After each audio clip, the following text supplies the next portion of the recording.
Right, we go again. Yeah. Episode 17, the focus today will be Wentworth. Timely as well, given that you've played it in the last couple of weeks. And given it's such a prestigious tournament, can you understand now after playing the course for the first time why this is the case? Yeah, it's an amazing place. Geez, the West Course, like I've obviously watched Wentworth for years. So when you watch a course on TV, you have some image or picture of it in your head. So it was great for us to get over there and play. There's a friend of ours there who's a client of all of ours, and he had a 4-ball, and Patrick and myself went over and played with Michael, and we just, it was one of those really nice trips. Fly over on a Wednesday, back Thursday night, play the West Course. We had a lovely tea time around 12 o'clock, so there was no one behind us, so we literally sauntered around the place and took it in and played. It was also cool because all the stands were up. So it was, you get your full definition of what you're going to see on TV, because sometimes without that, a golf course can look an awful lot different, But no, it was lovely. Sure, we got to play as off the tips as best we could. I probably would have played it a little bit differently. Like I shot one over, I thought I played quite well, but there was a few holes I hit driver because I had in my head it was a bomber's course, But it's actually not. You can play back from it and just kind of play it as a second shot golf course as well, But yeah, it's a serious place. Going off the golf courses you've played over the years, and especially this one, given you've been watching for, I won't mention your age, but over how many years at this stage. How would you compare it to others, and for you, what defines a good golf course? Well, I think it's a course that stays in your mind after you play it. That area of London as well, or that area of the UK is rich in really nice courses. Like we played one there a couple of years ago in the Home International's place called Hankley Common, which is an amazing golf course, but you'd never hear about it. But some of the land down there, it's fantastic. And Wentworth had that kind of feel. It's almost like an inland heathland type of course, but like very well defined. And you have the holes you'd really recognise, the 8th, 17 and 18. Nice to play them, and nice to, like 17 is a serious hole. If you're off the tee there, it's going to be a hard hole to play, or a hard hole to get on top of. And then 18, you can really hit a high slice there, and it was nice to see that, because you're seeing fellas playing that hole under pressure, and you're kind of saying, right, they're hitting 3-wood, or someone's hitting driver over the corner, or someone's just going after it. And then be able to hit the second shot over the water onto the green, etc. That kind of stuff is nice, Yeah, because I saw your video of you playing that hole, and I initially thought that it was actually a slice or a miss hit, which is amazing. Then when you were just in front of the water. Well, I did play it to be a high fade. Now I pushed it about 15 yards of my point, and I was like, especially when you're trying to shoot, right, play a whole video, you're like, oh, I banished it here, but we went down. It was grand. It was in that little pocket of fairway, probably a bit close to the drain, but it's interesting. I'd love to know what tees they're actually like. Do they, the DP World Tour, you do move tees around, like, just to kind of vary the golf course. But I think I remember Billy Horschel hitting a 5-wood very close, if not in the water there a couple of years ago, but or probably close to the water. I think he laid up and birdied last, but no, a brilliant course. Like, we got there early that day, and we spent, I'd say, 2 or 3 hours around the pitching green, just enjoying the place. Clubhouse is amazing, food is amazing, and really nice vibe in there. Good practice facilities, all the stuff you'd expect from a place like the West Course. But it was great. Like, it was, as I said, like it was. Greens weren't massively fast because they're just obviously treating them, getting them ready. I think we played on a Wednesday, and they were closing it the following Monday. So we were right in that sweet spot of getting a feel of what the course was like, But couple of long holes there, like 9 is a really long hole. It's about a 480 par 4. And then the par 3s are not overly long. You just have to hit good shots, and the greens are really well designed. So you can see what they can do with a course like that, just with firming up greens and putting pins in certain places, But if anyone gets a chance to get over there, it's an experience, You have a cool feature in the gym of a map of the UK and Ireland of which course you've played. How does Wentworth rank, first of all, for you?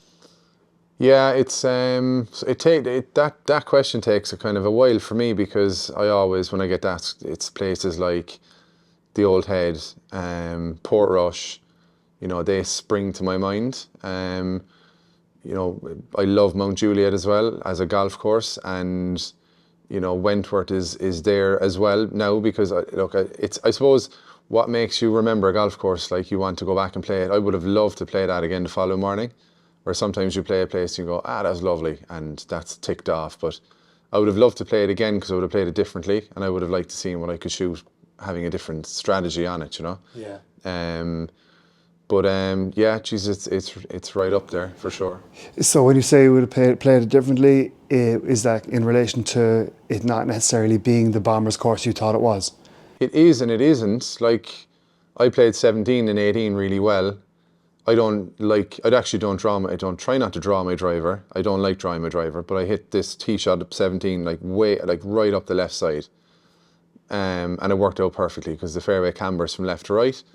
And then like hammered a 3-iron down around the green and got up and down. And then I hit driver 7-iron to the last. So I played them really well. So you could say, all right, that's a Bombers type of golf, but there's an awful lot of holes earlier on in the round that are you have to place the ball, you know what I mean? That's off the back tees, like. So could you hit, some of them you just can't hit driver. So I would have hit driver a few times and got out there and kind of said, shite, like, that's probably not the club to hit, or I would have had a different shot in. So there's a bit of strategy to it for sure. But you can see anyone who is very straight off the tee, I'd say the rough now will get up a little bit since we've played it, but it was up. Like, I thought it was pretty close to being ready. Slick out the greens, firm them up, that makes a different test then, Gotcha. With the tee markers, they'll vary those, but given the greens as well, and with that, what's the approach with greenkeepers at championship tournaments or anywhere with changing up the green position? How is that decided? They were out there. There was so many people working on the course. I think the tournament setup, a tournament like that, the pins are probably already done they probably replicate them. I don't know the answer for sure. I would imagine definitely on a Sunday, they're just like the 18th will be back left to give people a chance to maybe run it in the green, and it takes the break and goes down. We played it was middle left. So it's not a huge green, by the way, that 18 green. It's not a huge green, but to be fair, if someone had a couple of shots in the bag there going up the last, it's not a hard hole. Like, you can lay it up, you can do it that way. If you get it down off the tee, you can smash it up into the stands and get your drop and work away. Like, or obviously you can play the hole properly. But if someone was there tied for the lead, it's a completely different hole, like, So, really good tournament golf course, because a lot can happen down the stretch, because there's a few par fives and there's a few risk reward shots. But I think what they normally do anyway, they make the greens quicker and firmer. Obviously weather is a huge part of that. But I'm pretty sure they'll have the pins already pre-decided, Yeah, and with those grandstands that surround the green, how did that affect your perception? It was cool, because like, to play the 18th there without the hospitality up the left, and they already had a BMW car in the stand, and like, it's impressive, like, what they've done already. And that's, it'll be 3 weeks when the tournament since we were there. But even coming up like 15, 16, there's an awful lot of really cool stands already up there. So it just gives you a sense of what it'll be like in the event, full of people. Must be some thrills, particularly in the par threes, because a lot of them, some of the par threes are hitting to uphill greens, and then the stands are behind. So a great vantage point for the viewer, seeing the ball taken off all the way up. The player mightn't see the shot land, but probably judge by the crowd, the clap and so on, how close it is. But there's an awful lot of really cool features to that golf course.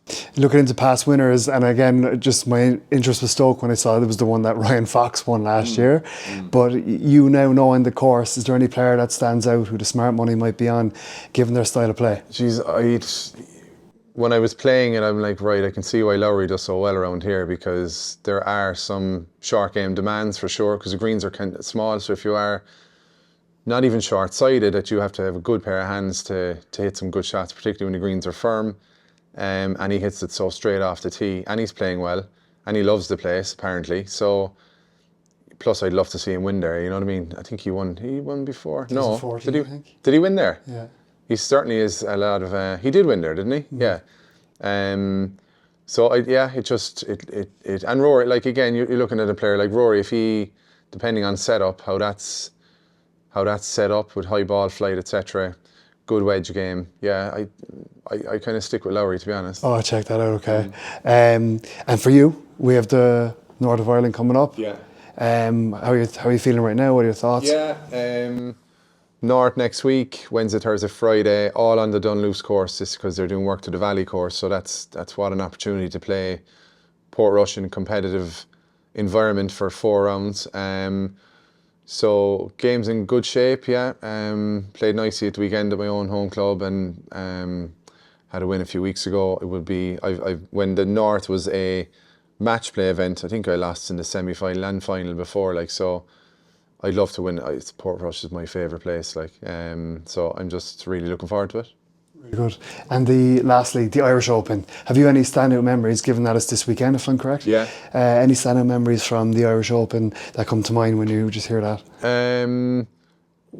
Sure, I had a guy actually, James Nicholas, who I would have played a bit of golf with. He's playing in it this week. He's an American guy, so he was on to me last night because he'd actually played in the Irish Amateur in 2017, the one I won there in Royal County Down. So he was on last night just asking for, what do you do on 13? 13's a really good hole there. Do you take it on? Do you just play it to the fairway? So again, like it's Royal County Down is a special place for me personally, but it's a special golf course for the Irish Open. So depending on weather again, interestingly, I played with Max Kennedy last week in the Woodbrook Scratch Cup. Very, very nice player. Very nice player. Now, he's there on an amateur invite. I'd be interested to see how he goes, But it's a great field there. Again, I think it could be right up Shane's alley. Like, could he do 2 big events 2 weeks in a row? Sure, there's no reason why not. Nice odds in that, I'd say. Yeah. Well, we'll check back in anyway for episode 18 next week. Thanks for your time to me, Dan. Yeah, perfect.